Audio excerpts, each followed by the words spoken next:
verlossingsplan wat ons gaan lees uit die Patriarge en Profete, wil die Heilige Gees met elkeen wees, dat het ons fokus vir die laaste dae sal wees, om elke persoon wat ons ontmoet, of ons hom ken of nie, voor te stel aan U, Here.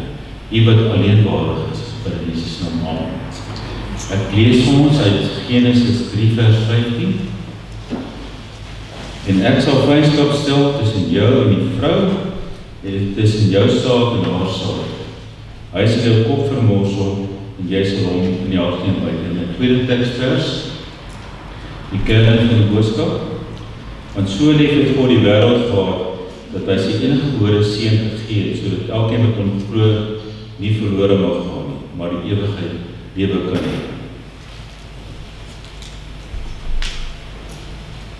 Ons sal nou die 186 saam sing. Oh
sê.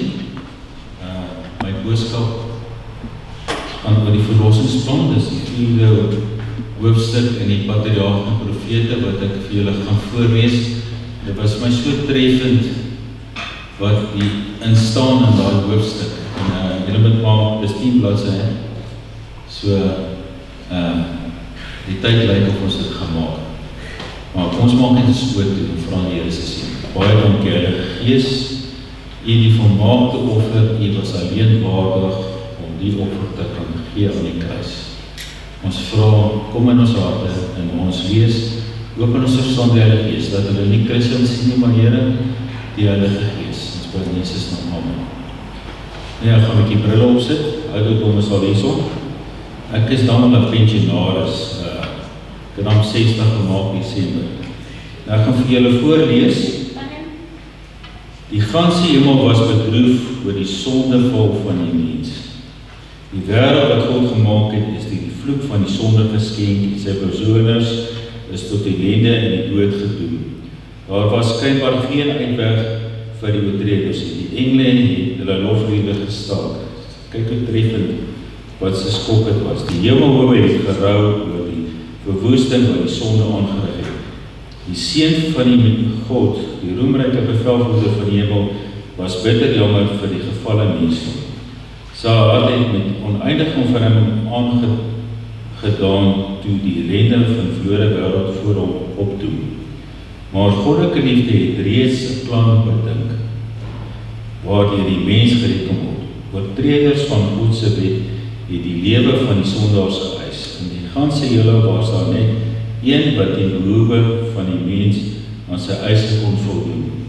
Omdat die wet God net so heilig as God self, kon net een wat God gelyk is vir die oortreding versoen. Niemand behalwe Christus is nog belangrik, is baie mense verstaan dit, dat net Christus waardig was. Die gevalle mensdom van die vloek van die wet verlos en hom weer tot eensgesindheid in die hemel herstel.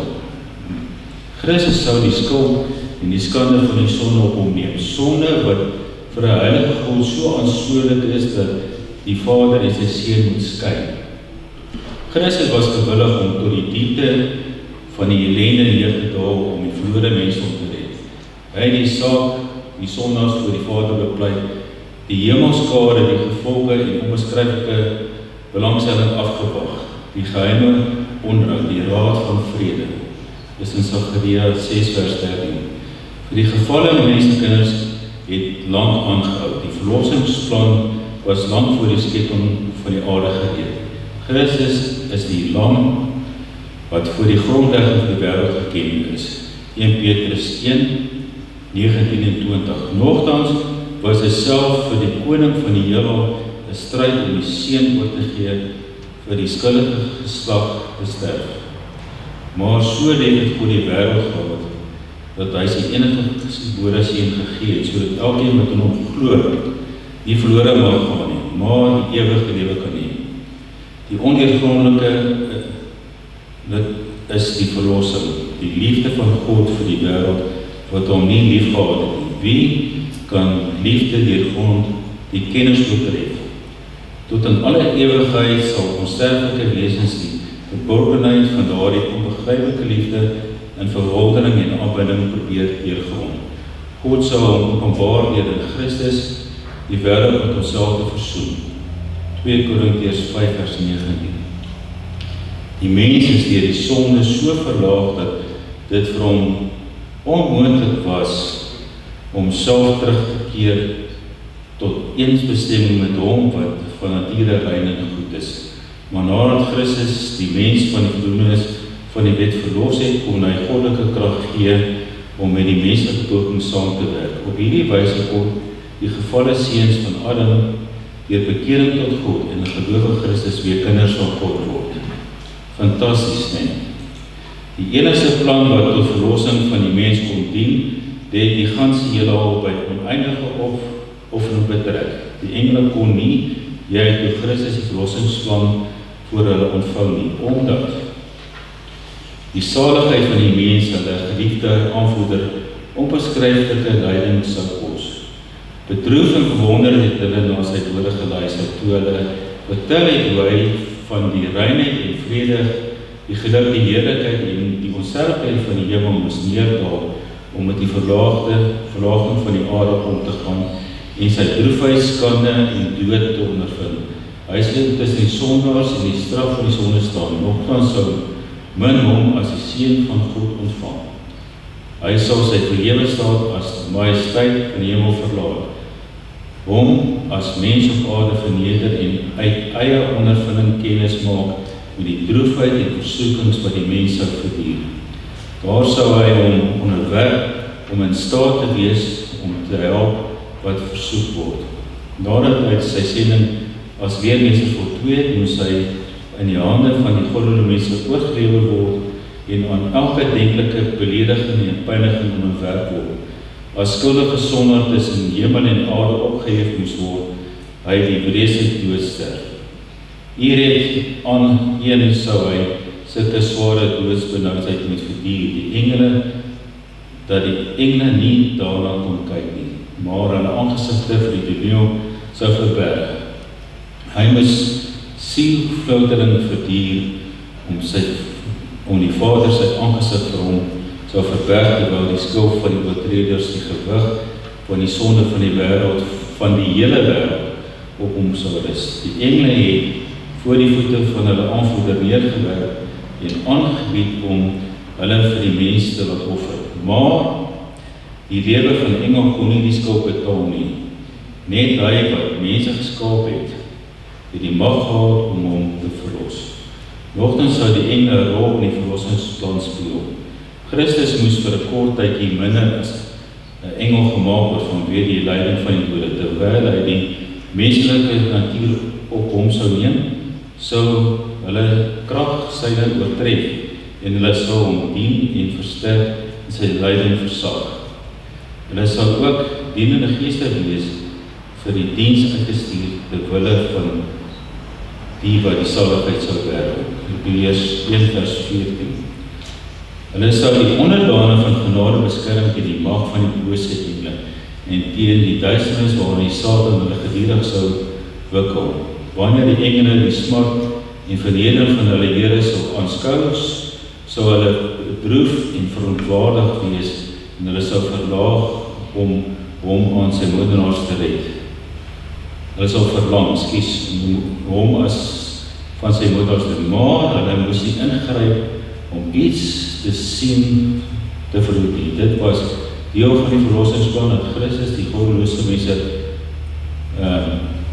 gewoon en mishandel moes word en self daartoe instem toe hy die verlossing van die mense geword het. Christus het die engele verseker dat hy deur sy dood baie sou onred en hom sou vernietig wat mag het oor die dood. Die koninkryk wat die mensdom deur die oortreding verbeur het, sou hy herwin en die verlosser sou dit saam met hom erf en vir ewig daarin woon. Sonde en sondaars sou uitgeroei word en nooit weer die vrede in die hemel en die aarde verstoor nie. Hy het die engele beveel om in te stem tot die plan wat sy Vader aanvaar het om bly te wees dat die gevalle mense deur sy dood met God versoen kan word. Daarom is die hemel met onuitspreeklike vreugde vervul. Die heerlikheid en die geluksaligheid van 'n verloste wêreld het self die smart en die opoffering van die lewensvors getref. Toe is daar 'n loflied wat oor die hemel van Bethlehem sou klink, vir die eerste keer in die hemel aangehef. Eer aan God in die hoogste hemele en vrede op aarde, in die mense 'n welbehae. Lukas 2:14. Met groter blydskap as in die vreugde van die nuwe skepping het die môrester saam gejubel en al die seuns van God gejuig. Die eerste aailing van die verlossing is aan die mens oorgedra in die vonnis wat in die tuin oor Satan uitgespreek is. Die Here het gesê, ek sal vyandskap tussen jou en die vrou en tussen jou saad en haar saad. Hy sal jou die kop vermorsel en jy sal hom in die haarskin byt. Genesis 3:15. Hierdie vonnis wat teen aanhore van die stamouers uitgespreek is, was vir hulle belofte. Ofskoon dit 'n stryd tussen die mens en die Satan voorspel het hulle ook die versekering gekry dat die mag van die grootste teenstander eintlik vernietig sou word. Hy sal, soos misdadigers, het Adam en Eva voor die regverdige regter die vonnis op hulle oortreding afgewag. Maar voordat hulle gehoor het van die lewe van die moeisame arbeid en verdriet waartoe hulle gedoen was, of van die besluit dat hulle tot stof sou terugkeer, het hulle eers na die woorde geluister wat hulle met hoop kon besiel. Hoewel hulle onder die mag van hulle geweldige vyand mislei, kon hulle tog na die uiteindelike oorwinning uitsien. Toe die Satan verneem dat daar tussen hom en die vrou en die saad van haar saad en haar saad van vyandskap sou bestaan, het hy geweet dat sy ontaarding van die natuurmens beëindig sou word, dat die mens op een of ander wyse die vermoë sou kry om sy mag te weerstaan. Nogtans het die Satan sy handlangers hulle verheug nadat die verlossingsplan volledig aan die lig gebring is, omdat hy deur die mens tot 'n val gebring ook daar nog geslaag het om die seun van mens van sy verhewe staat neer te daal. Hy het gedink, as Jesus neerdaal en hy is 'n mens, gaan hy die oorwinning kry. Hy beweer dat sy planne tot dusver op aarde geslaag het, dat hy Christus ook moontlik kon oorrompel, sodat hy die mens en natuur op hom geneem het en die verlossing van die mensgeslag daartoe verhoed kan word. Hemelse engele het die plan vir hulle verlossing beraam, is voordeliger aan die stamouers geduidelik. Aan alle mense selden is die versekering gegee dat hulle ondanks hulle groot sonde nie aan beheersing van die Satan oorgegee sal word nie. Die Seun van God het aangebied om met sy eie lewe vir hulle sonde versoen te doen. Daar sal aan hulle 'n proeftyd toegestaan word en deur berou en geloof in Christus kon hulle weer kinders van God word. Ons kan dieselfde stap doen daar wat ek nou net gelees het, deur berou en opregtheid en terug te keer na Jesus. Die opoffering wat weens hulle oortreding vereis is, het die heilige aard van die wet van God aan Adam en Eva geopenbaar. En soos nooit tevore nie, het hulle die skuld en die aanklage gevoel van sonde ingesien. Hulle het self gewyd en smaak het hulle gesmeek dat hy wie sy liefde die bron van alle hulle geluk was, nie gestraf moes word nie. Dat hulle en hulle nakomers gestraf word. Daar is aan hulle verduidelik dat aangesien die wet van Jehova die grondslag van sy heerskappy in die hemel en die aarde is, selfs die lewe van engele nie as 'n offer vir oortreding daarvan aanneemlik is nie. Nie een van die voorskrifte van die wet kon afgeskaf word of verander word om die mens in die gevalle toestand tegemoet te kom nie. Maar die Seun van God wat die mens geskaap het, kon vir hom versoening doen. Net soos Adam se oortreding ellende en dood veroorsaak het, sou Christus se opoffering lewe en onsterflikheid neem.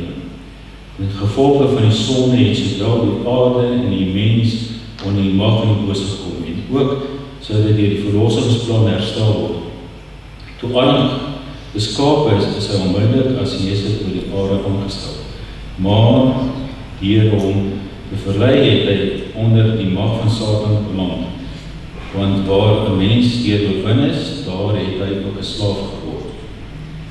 Toe die mens 'n gevangene van Satan geword, hy het sy heerskappy in die hande van sy oorwinnaar oorgegaan. So het Satan die god van hierdie wêreld geword. Hy het hom in daardie heerskappy oor die aarde aangematig en oorspronklik aan Adam gegee. Maar daar is met sy opoffering vir die sonde te boet sou Christus nie net die mens verlos nie, maar ook vir beide heerskappy herwin. Alles wat eerste Adam verloor het, sal die tweede Adam herwin. Die profeet sê, en jy, skaapstoring, Jehova van die dogter van Sion, maar jou sal dit kom, ja, die vroeë heerskappy sal kom. Micha 4 vers 8.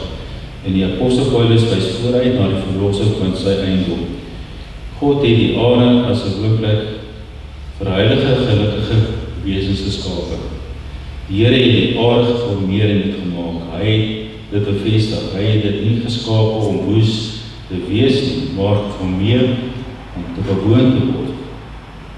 Hierdie plan sal uitgevoer word wanneer die aarde deur die krag van God vernuig en van die son en verdriet bevry, die ewige woning van die verlosses word. Die regverdiges sal die aarde besit en vir ewig daarop woon. Daar sal geen enkele vervloeking meer wees nie. En die troon van God en die Lam sal daarin wees. En sy diensnegte sal hom dien. Dis 'n pragtige belofte wat in wording is.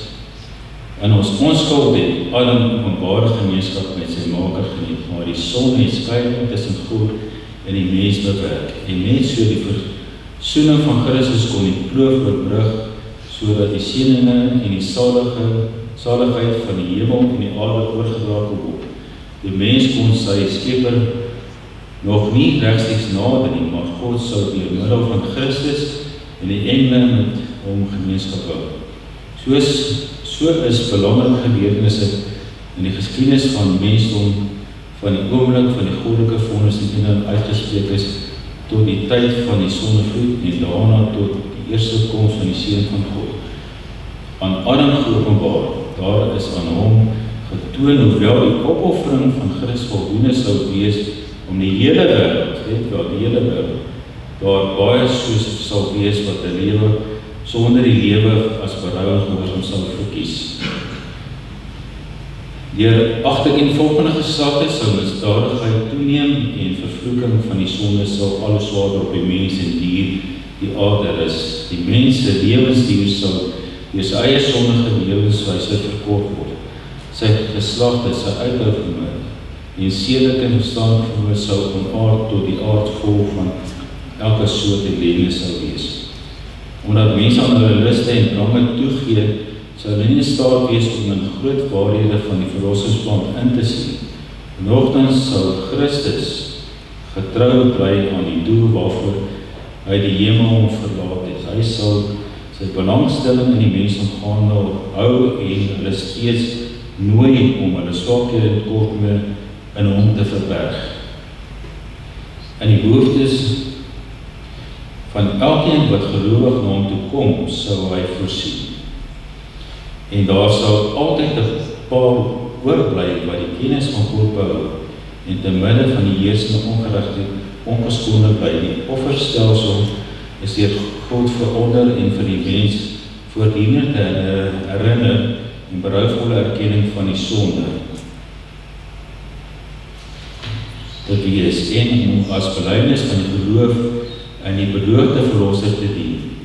Dit was bedoel om die sondige geslag goed te laat verstaan dat die sonde is wat die dood veroorsaak. Vir Adam wat die uiterste pynlike plegtigheid om die eerste dier te offer. Sy hand moes die lewe neem wat net God kon gee. Dit was die eerste keer dat hy iets sien sterf en hy het geweet dat geen mens of dier ooit sou gesterf het as hy aan God gehoorsaam was. Toe hy die onskuldige offer geslag het, hy gesidder oor die gedagte dat dit die bloed van die vleklose lam van God weens sy sonde gestort moes word. Hierdie toneel het hom baie dieper indruk gegee aan die grootheid van sy oortreding waarvoor niks anders as die dood van die beminde seun van God kon vergoed nie. Hy was verstom oor die oneindige weldadigheid wat gewillig was om so losprys vir die skuldiges te betaal. 'n Ster van hoop in die duistere, vreeslike toekoms vir hom opgegaan en die algehele wanhoop daarvan versag. Daar was egter meer as die redding van die mensdom by die verlossingsplan betrokke. Dit was nie die enigste rede waarom Christus na die aarde gekom het nie. Dit was nie net sodat die bewoners van die aarde die regte agting van die wet van God sou beskou nie. Dit was ook bedoel om die karakter van God voor die heelal te regverdig. Dit was hierdie gevolg van die groot opoffering in die invloed daarvan op die bewoners van ander wêrelde, sowel op die mens, dat die heiland gedink het, toe hy pas voor sy kruising gesê het. Dit is nou die oordeel van hierdie wêreld. Nou sal die owerstes van hierdie wêreld buitentoe gedryf word. En ek, as ek van daardie aarde verhoog word, sal almal na my toe trek. Christus se sterwende daad vir die verlossing van die mens sal nie net weer vir die mens op toegang tot die hemel oopstel nie, maar dit sal maniere waarop God en sy seun die opstand van die Satan behandel en aanskouer van die ganse heelal regverdig. Dit sal die besestigheid van die wet van God bevestig en die aard en die gevolge vir die sonde blootlet. Die groot stryd het van die begin af oor die wet van God gegaan. Die Satan probeer om te bewys dat God onregverdig is, dat sy wet gebrekkig is en dat die welsyn van die heelal vereis dat dit verander moes word. Deur hierdie wet aan te val het hy gehoop om die gesag van die opstelling daarvan ver te stoot. Die stryd sou toon of die instelling van God gebrekkig en verander of gemaak en onveranderlik is.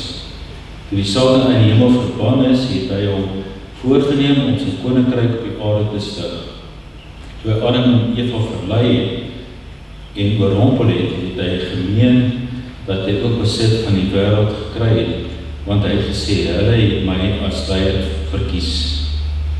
Hy beweer dat dit onmoontlik sou wees vir sondaars om vergifnis te verkry en dat die sondige geslag daarom sy regmatige onderdane in die wêreld sy besitting geword het. God het egter sy dierbare seun, een wat aan hom gelyk is, gegee vir die oortreding te boet. En sondig het hy die middel voorsien, sodoende het hy die middel voorsien waardeur hulle sy guns herstel en na die ene woning teruggebring kon word. Christus het onderneem om die mens op te verlos en om die wêreld uit Satan se hande te red. Die groot stryd wat in die hemel begin het, sal eindig enigste wêreld besleg word, sal op die enigste wêreld besleg word, op die enigste slagveld wat Satan hom toegeëien het. Die ganse heelal was verbaas dat Christus hom sou verneder om my gevalle mens om te red. Dat hy wat die van ster tot ster en van wêreld tot wêreld gegaan het om almal toesig gehou het, wat deur sy voorsienendheid en die beloftes van elke wese in sy uitgestrekte skepping voorsien het, dat hy bereidwillig sou wees om sy heerlikheid te verlaat en die menslike natuur aan te neem. Dit is 'n verborgenheid wat die sondaars wesens van ander wêrelde graag wil verstaan. Toe Christus as die mens in die wêreld gekom het, het almal na hom toe die grootste blading langs hom stap vir stap op die bloedbevlekte weg van die krib na Golgotha gevolg. Die hemellinge het kennis geneem van die Jode en bespotting wat hy moes verduur.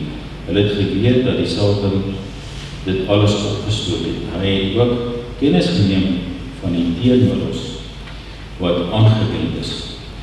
Hoe die Satan vir die mens ontduisternis en verdriet en lyding veroorsaak het en hoe Christus dit teengewerk het. Hy het aanskou hoe die stryd tussen lig en duisternis afgelewer word en toe Christus sy doodsang aan die kruis uitgeroep, dit is volbring, het daar in elke wêreld in die Here onsself sy koningskreet opgegaan. Die groot stryd wat so lank in die wêreld voortgewoed het, was uiteindelik beslis. En Christus was die oorwinnaar. Sy dood was die antwoord op die vraag of die Vader en die Seun die mense om lief genoeg gehad het om sy selfverloning en gees van opoffering aan die dag te lê. Die Satan is die ware gehad en as leenaar en oorwinnaar geopenbaar.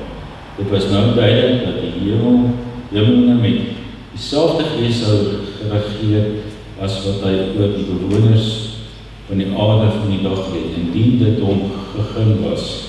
Uit een mond het die troue heelal die goddelike bewind toegejuig.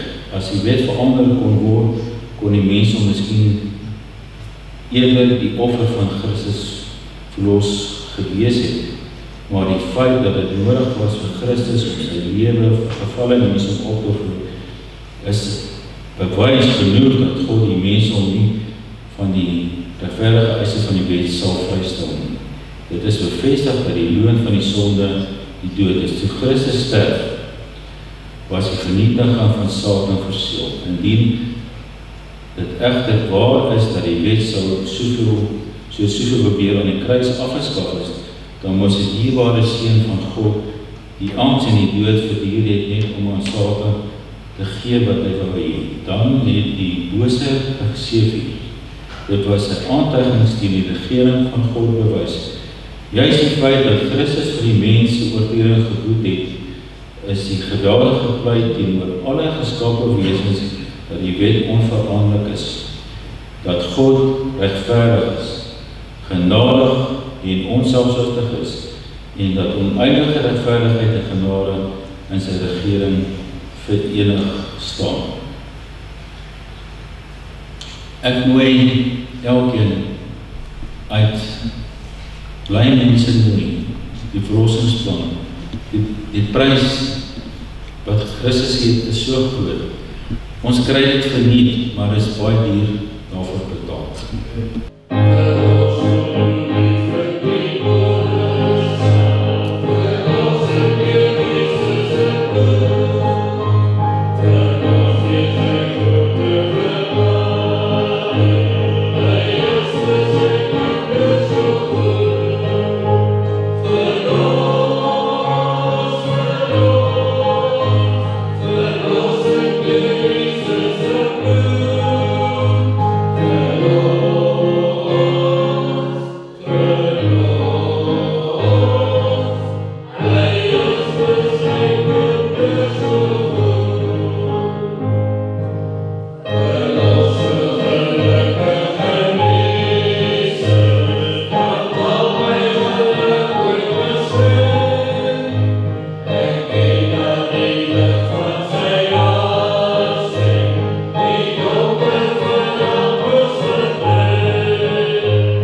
volmaakte offer, waar u gesê het, dis volbring. Wees ook met almal wat huis toe gaan, seën hulle op die pad, ook wat hulle wat nie vandag nie kon wees nie. Wees met elkeen deur die Heilige Gees. Ek bid in Jesus naam, amen.